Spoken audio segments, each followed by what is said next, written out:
but let's get going. We're live on Facebook. And so, guys, let me tell you how this came up. So, I saw that Kim did a client appreciation party this week for her clients. And I thought it was very interesting. She had like a lot of people helping her and local brands and stores being part of it. And then I asked her, let's just talk about it. Like, how did you client appreciation? How the idea came up? How was it to put it together? Because I imagine it wasn't easy. It wouldn't be easy in normal situations, but with COVID and all of that, a lot going on. It's kind of like back to school too. So a lot of things at the same time. So Kim, just share what you did and walk us through it. Yeah, so this was actually our first annual client appreciation event that we decided to host it. And it was, you're right, it is kind of challenging. It was COVID. So there was a lot of different hoops that we had to jump through to make sure that we were following all of like whatever the city ordinances were.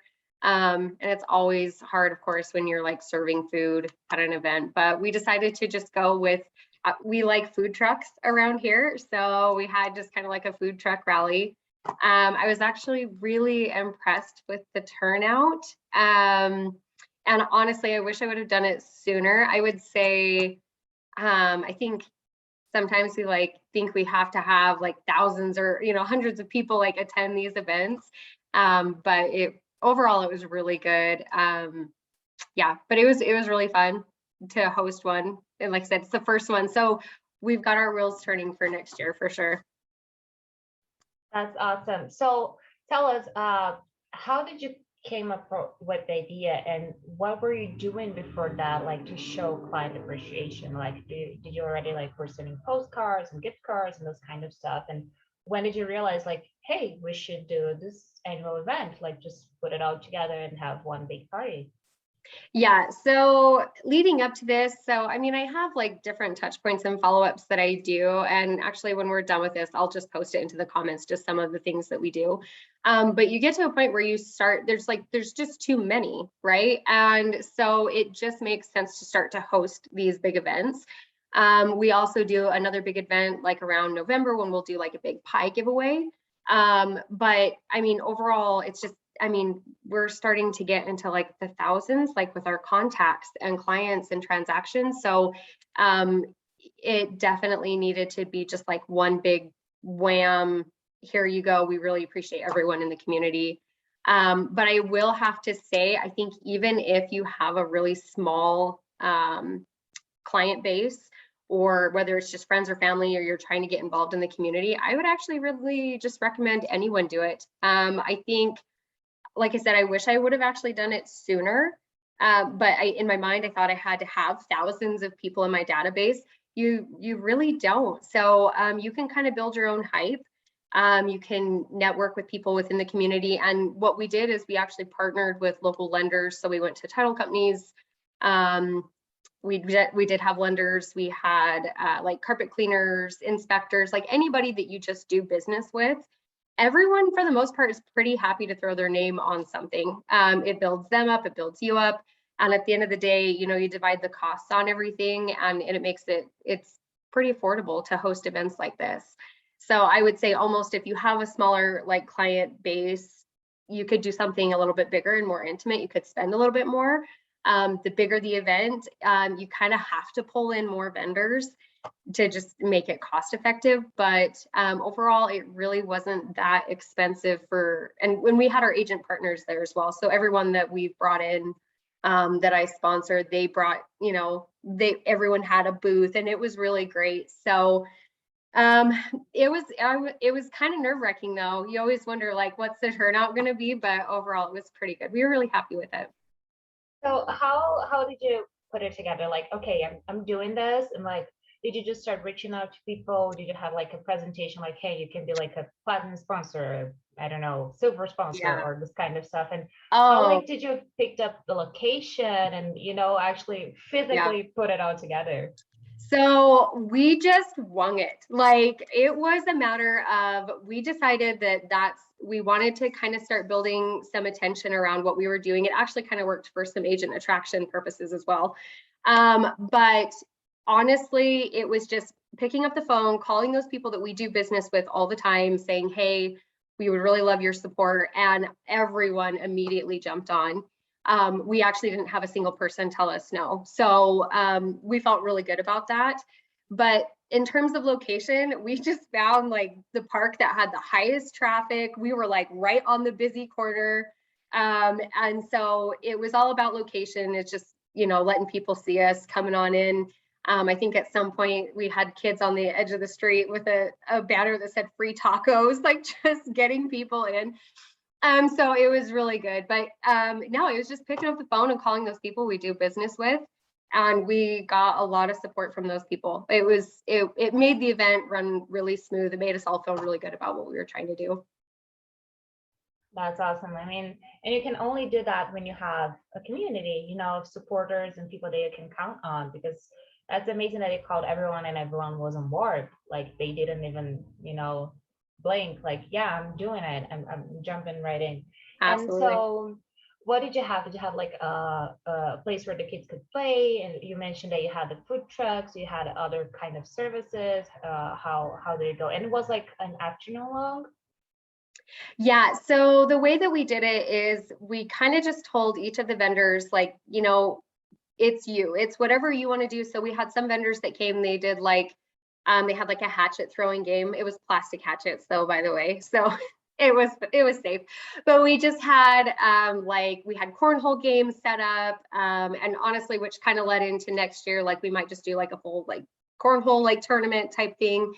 But everyone just kind of set up what it is that they were trying to do, just something that was fun. Everyone brought some free like swag. Everyone did a giveaway, which I will say, we used like the QR codes and the KV core links. So as people were going through, they could just scan. So that was another like COVID friendly way to start doing some giveaways, but it worked out really well because people would scan our stuff and now they're like in our KV core database. So we picked up leads and it was really good. So yeah, but we just said, hey, this year was the first year, so we just had to attempt it. It's kind of like a band-aid, you just got to rip it off, right? So we just said, do you, whatever it is that you want to do. And all of the vendors came with just really fun ideas and lots of giveaways, lots of fun things. And so it worked out. Yeah. That's awesome. And I love that it was originally just client appreciation, but you mentioned that you ended up like working as agent attraction, and then you got some leads, like one thing led to the other. Yep. Yeah. And honestly, so that was the thing too, is the agents that were there, they were getting like everyone didn't understand why there was multiple agents there in a group. And so we were like, oh, well, yeah, we're all in the same group. And so it started to kind of spark the question that way when agents were asking about it. So yeah, so a lot of the agents that I sponsored, now they're talking to other agents because they thought it was a really unique concept that, you know, we were all kind of working together. So yeah, it worked out really well. It did end up serving a lot of purposes, I think, more so than what we originally intended. That's awesome. Guys, if you have any questions, please just unmute yourself and go ahead and ask, because really this is for you. And I think there's just so amazing, like all the event and everything that Kim put together. But I also would like to talk about, so when we were discussing what was going to be the topic, you mentioned that you have your program Clients for Life, right? Yes. So tell us about it. Well, and I know, so our time's kind of limited. So like I said, when we're done here, I'll kind of post like just in the bottom all of what we use. But so the follow-up systems, I will have to say, I don't think that our event would have done as well had we not done such a good job with keeping track of everybody that we had done business with. Even the people that say, if I listed a home and I didn't represent the buyer, like those people were all on our list. So those are, I actually call those like my little orphans.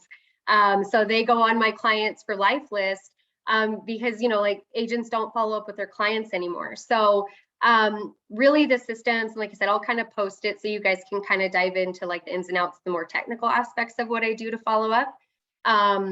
But it's really just creating touch points and staying consistent with adding people on your list, always emailing them. And like, that's the other thing too, is we have our newsletter, it will go out tomorrow.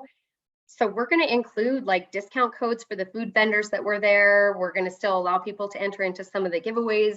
So those newsletters, they're huge in keeping clients and then continuing to build the hype for the event that we just hosted.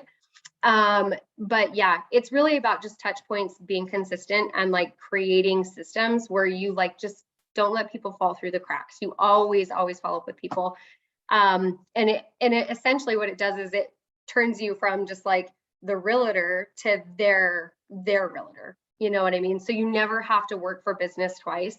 I feel like we work really hard for the business the first time when we have to compete for the listings, or we have to, you know, whatever it is, convince a buyer to use us over the thousands of agents that are in our area.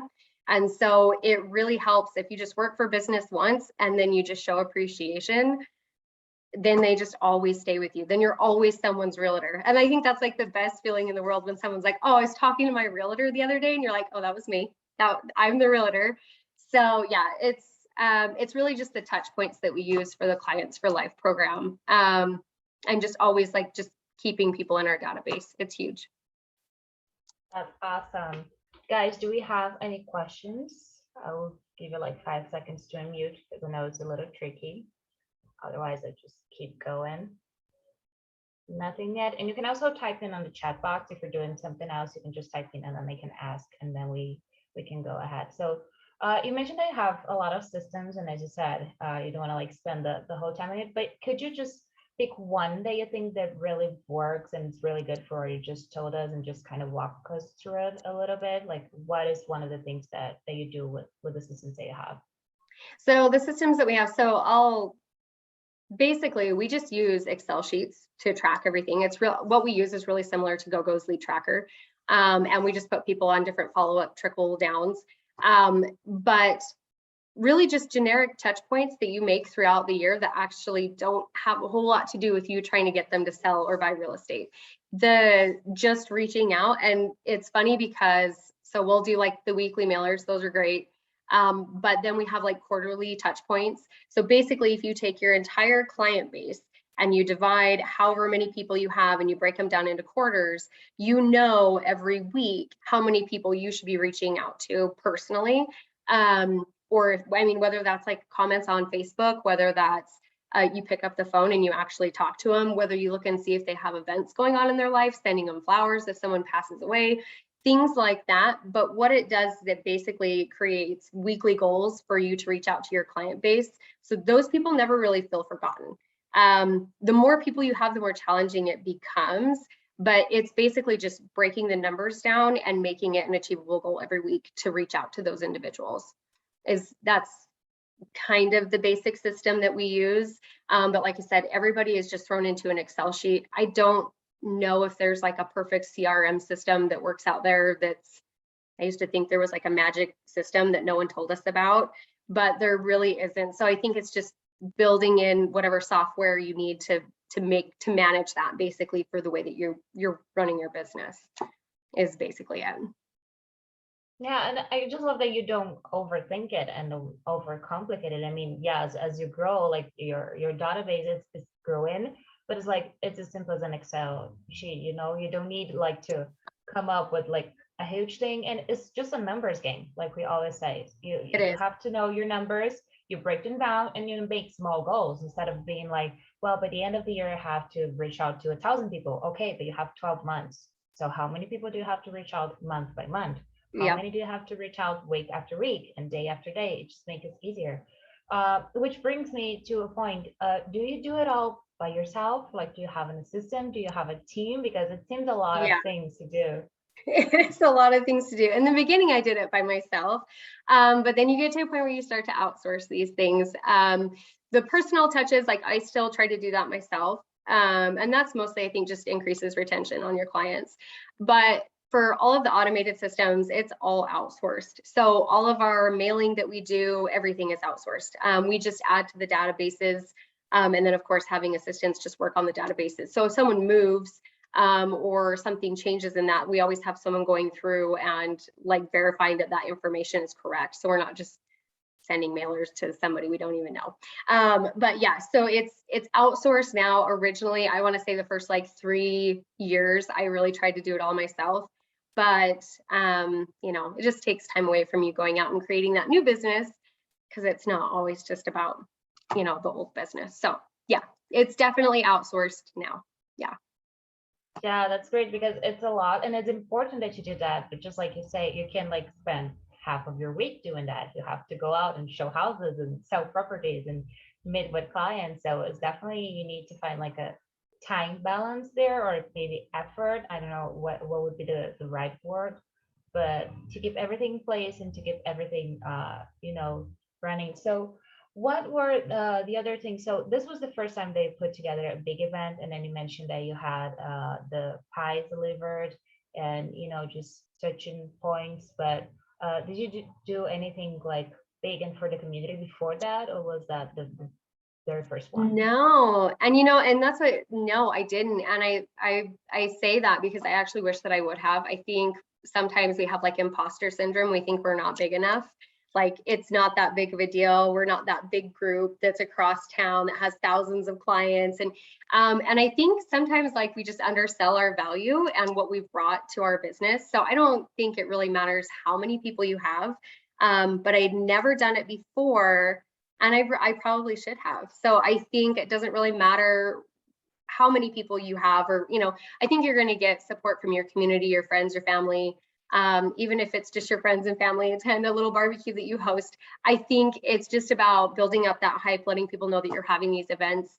And honestly, like I said, we're going to keep rolling out everything going into this next week. So it's just, people that didn't attend have reached out and said, oh my gosh, I missed it. And, so people know they didn't attend the event. The people that were there made it a really big hit. So I think no matter whatever the size of the event, I think you should just do it. I think you should host one regardless. So yeah, Care just commented that she's doing this now, like she's going for it as well. Just do it. Yeah. And it's funny because the response that we've gotten from people in the community has been really, really awesome. We've had people message us or text us or call us and say, oh my gosh, I'm so bummed that I missed it. And it's like, well, we'll be here next year. And so it just kind of builds up that hype. It's something that's reliable, dependable. They'll look at, in the future, you can make it as big or small as you want, but I say just do it. Just do it. Yeah, and Max is saying that it's 1,000% more fun than my group dinners. Yes. Yeah. No, and it was really fun, and even all the vendors, they had a blast. So yeah, I definitely recommend doing it. Yeah, and that doesn't, because I think it brings us back like to one of the first things that we learned from Gogo. There's just tell your community that you were a realtor, Yep. Tell your friends, tell the people that you went to college with, reach out to your neighbors. Like if people don't know if you're a secret agent, like there's no way that they're going to reach out to you because you haven't like introduced yourself to them in the first place. Yep. And that's it. Just like you said, if it's your first time, you don't know how big it's going to be, but you can invite everyone and if it's small, it's okay. You're starting to establish yourself. So I just love that your first one was like this big hit. So you said it's annual. So do you have other things, like since now that you've done the first, I believe that it opens like a new universe for you, and you're Yes. like, well, maybe you should do something for the holidays, or maybe you should do this or that, or are you just planning to keep your annual event and making it bigger and bigger? Yeah, so I will have to say, after the first one, so like I said, if you host one and it's like not what you think it's going to be, like, don't worry about it. It's great. It's fun. It's kind of like a Band-Aid. Just rip it off. You've got to do it. But it kind of has like opened the floodgates to a lot of different things that now we're like, oh, well, we could do this. And we could, if you hosted a small event in different demographics, different markets, every quarter, that's only 4 events. I mean, if I really go back and look at all the money that I spent on marketing and advertising, and it's like these events, at least I got free tacos, right? Like it's really fun. And I think that if you have the right energy and you have the right, like, just be open-minded about it, whether it's good, bad, whatever, just have fun with it. This is definitely going to start opening up more of the, we used to just give away pies and we'd either drop them off or whatever, but I think that we'll actually now do like an actual event. maybe even doing something that's like a potluck type thing and just have everybody come and really kind of embrace the whole Thanksgiving spirit, I guess. So yeah, it's definitely started to get the wheels turning on different ways that we can start connecting with our community. So I will have to say, that's pretty, like, it's huge when people feel like you are invested in them and you take the time out of your day to do these things. I think that resonates really well. So I just wanted to say something in regards to that, because I am like a newer agent, especially with EXP. But I did find it like, and I live in Chicago, so it's a huge city and it's like super saturated with so many agents and just like businesses. And so I struggled a lot in the beginning to kind of find my place in like my community. But the amount of support, like just calling places that like I frequent, they are like, yeah, absolutely, I will totally do this. And you're just like, oh, wow. Because one, like, me, I come here all the time, or I use your service all the time. And the overwhelming amount of support just from like the community itself. And it is them just like wanting to get their name out there too. So I just wanted to like comment on that and say like, whoever is out there and like is scared to like even like reach out, just do it. I mean, the worst they're going to say is like, no. And I know personally, like I was really scared, but I'm starting to do like these giveaways with local businesses in my community. And then we're doing this like huge gift basket for Christmas. And it's just, everyone's just super excited about it. And it's like, I don't know, it's so overwhelming and it in like a good way. And yeah, I mean, just go for it. Yeah, no, and honestly, I think that's the thing is like we shy away from putting ourselves out there. But like I said, every person we approached, no one said no. Everyone said, yeah, what do you want me to bring? And so I think it really is just get out there, and they want their name attached to something too. Businesses really can lean on each other to build each other up. It's take advantage of it, just do it. Like I said, if it's small, big, I don't think it really matters.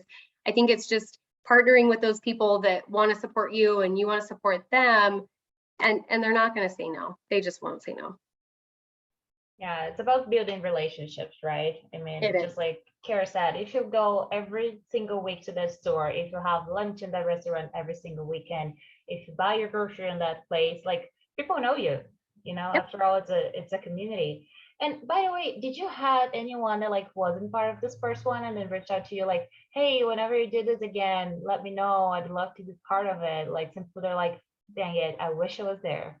Yeah, so it was really funny because after we had the event, I was talking to one of the lender's assistants, and she has a band. She has like a jazz band, and she's like, I would have totally played at this. Like I didn't even know. And so she's already scheduled for the next one to play. And so, yeah, there were people that definitely were like, oh my gosh, I really wanted to be a part of this. And so, like I said, it's kind of just create your own hype, like build it up, like whether it's small, big, doesn't really matter. It's you just reminding people that you are a realtor, you're still here, or you're just starting, or whatever it is. The perception that the community gets is that you're there and you're not going anywhere. This is your first one. You're already preparing for the next one. Yeah, and honestly, yeah, there's a lot of people that are probably going to be really excited to be a part of the next one, so we can make it even bigger. The bigger you go, the more money you can spend, make it cooler, whatever. But yeah, so I'm really excited for next year. That's awesome. And I love that people are already like, I want to be here next year. Like they don't even know when it's going to be. And they're like, count on me. I'll be there. That's awesome. And I might say, I'll just put it out there, for the universe. You might have to start doing those like once a semester. If big. Like I think so. People are going to be like, Kim, when is the next one? I don't want to wait until next year. Exactly. Yeah, that's what you want. That's what you want. That's awesome. Guys, do we have any other questions? I just have a general question, actually. Hi, Kim. Go ahead. Hi.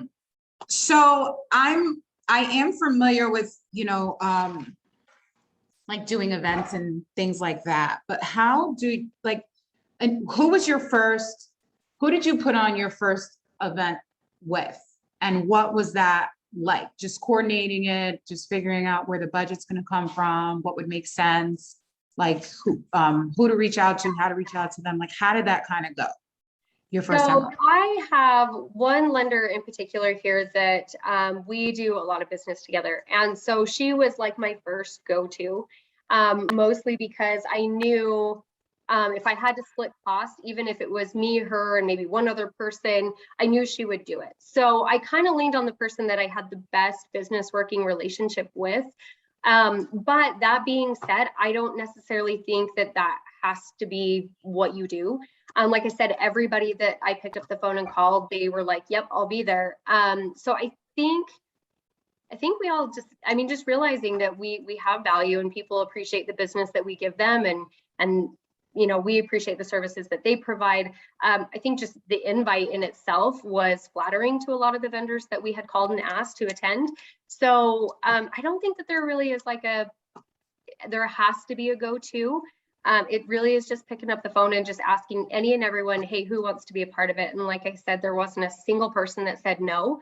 I did just let everybody know that cost would depend on, you know, I had how X amount of people I had to call that day and who said yes.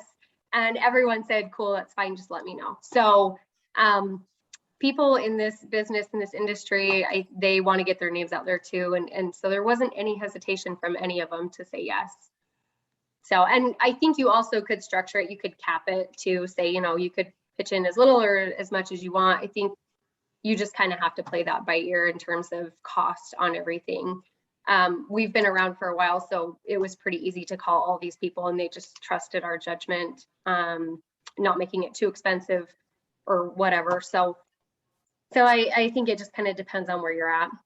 Right. So you actually, like, when partnering with like these like local businesses, did you ask for them to essentially sponsor a portion of the event? Like, did you come up with an idea and say, okay, so this is the idea that I have. I'm going to do this for the kids, or we'll do that for the puppies in town. And you're just kind of like, you know, this is what the sponsorship packages look like, and like that kind of thing.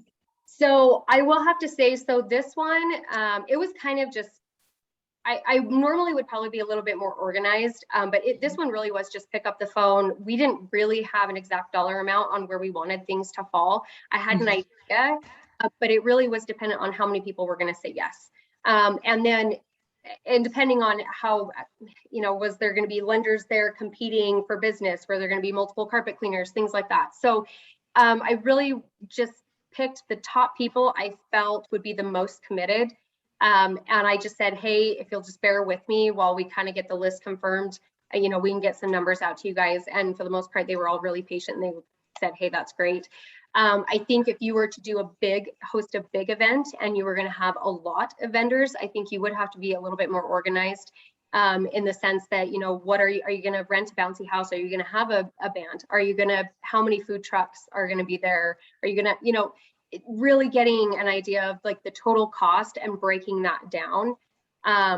We were just kind of, like I said, we just were winging it this time, and we just went with it. And luckily we just had people that were really good and on board with it. But the bigger the event, you're going to have to get a dollar amount for sure for those individual vendors, and how much, and giving them options. What do they want to pitch in? Mm-hmm. And sometimes you have to get permits too, depending on where you're doing it in the town. We did. So we had to get a permit. So you do have to be mindful of those things. And one of the reasons too why we just did the food trucks is because there's a lot of red tape right now with food, us bringing something to an event. And then also, you know, the risk of if somebody got COVID or whatever it was. And we just didn't want to deal with that part of it. So we opted in for, and you could do the same thing with catering services. You could have something catered. And you wouldn't have to worry about that as well. So, I mean, sometimes the things that are a little bit more cost effective, right now, we just couldn't implement those things. We couldn't do, you know, everyone just bring some stuff they made at home. So it did make the cost a little bit more than what we would have preferred it been, but at the same time, it was for everyone's general safety. And then us just not having to worry about any of the other stuff that goes along with just where we're at right now in life with COVID. So, yeah. So how did you creatively tie in like your branding? So the relationships are built, the events happening.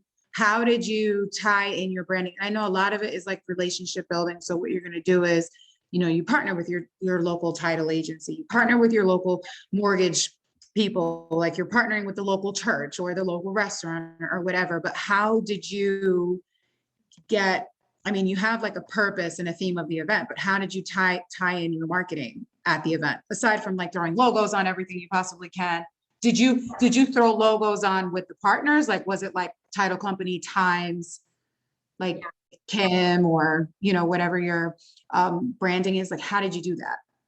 So I mean, obviously, yeah, the simple stuff, you know, you throw out some marketing and everyone's got their logos on everything. But a lot of it really, and we kind of even talked about like in the future, like running just little snippets on the radio saying, you know, Idaho Central Credit Union partners with, you know, Sion Real Estate, you know, and you can do little things like that. Yeah. It really does depend on the size of the event. I felt for the very first event that we had, I'll be honest, I came in with no expectation. I didn't want to be disappointed if it was not what I, in my mind, was wanting it to be.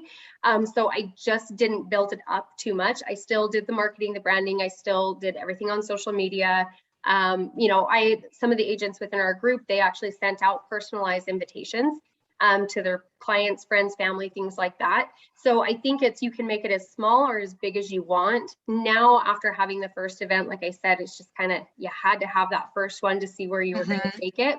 Yep. Going into the next event, I do think that we will have more vendors. I think we'll have more money to back the event itself.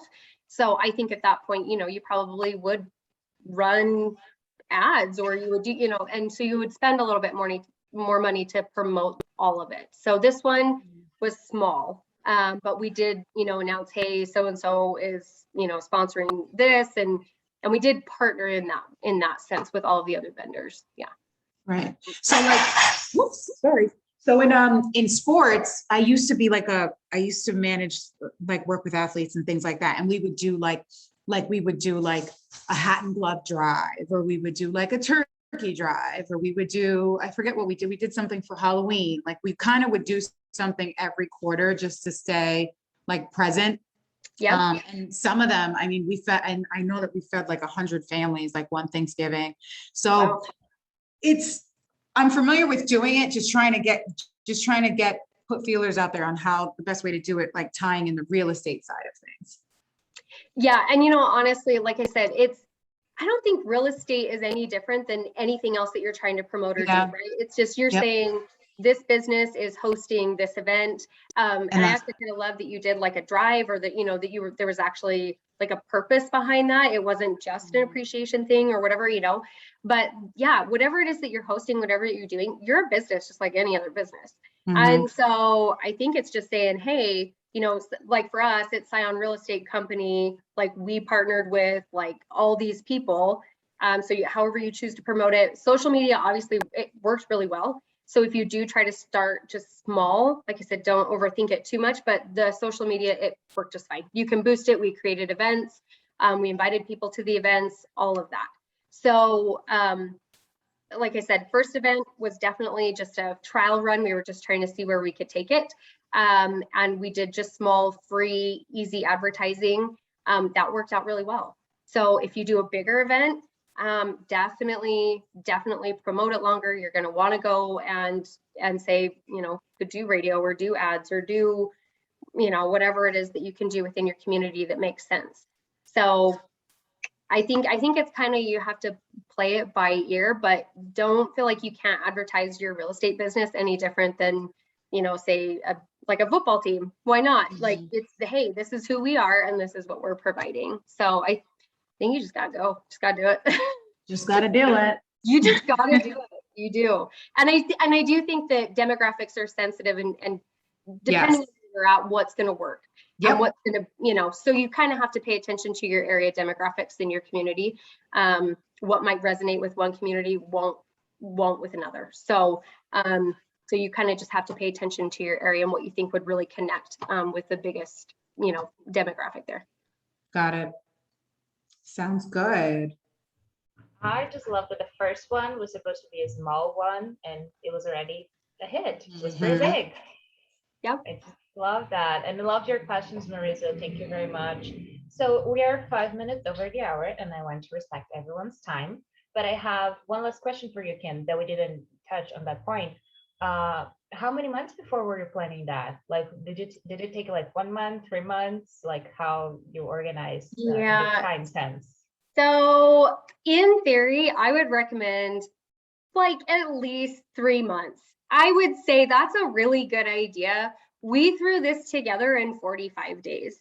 So it was chaotic and crazy. And I mean, for the time frame that we had, I feel like we did really well. It was just a impromptu. We decided like this was the time to do it because so Idaho, we're gonna go into our cold months here pretty soon. And so we're like restricted with our weather. So this kind of was the best time to do it. And it was right before school started. So it made a lot of sense. So we threw it together really fast. I would recommend not doing it that quickly. But like I said, if you get a bunch of support from people and other vendors, you really can pull it together pretty easy. So That's awesome. I'm already super excited for next year. Like yes, now you got me like, okay, Kim, let's see what you're bringing next year. exactly. Seriously. Yeah. Seriously. Well, thank you very much, guys. Thank you very much for being here. This one was great. I really enjoyed it. And please, Kara and Marisa, when you put your event together, share with us on Team Gogo group. We want to see it. And Yes. Max, just bring some ideas to your group. I mean, your group needs to be, you need to make things fun, you know? You just can't sit around and chit and chit chat. So you definitely need to step up the game. So thank you very much, Kim. Thanks, Kara, do you Kim. have a question? No, I was just saying thank you. Oh, I see, because you got muted. Yeah. And that was awesome. So Kim, please share what you have to share, like those spreadsheets and other documents that you may have. You can just make a post about it or just put it in the comments on the Facebook group. And thank you very much for being here for the third time already. Yes. Thank you for having me. Thank you. Thank you, guys. Have a nice day. See ya. Bye.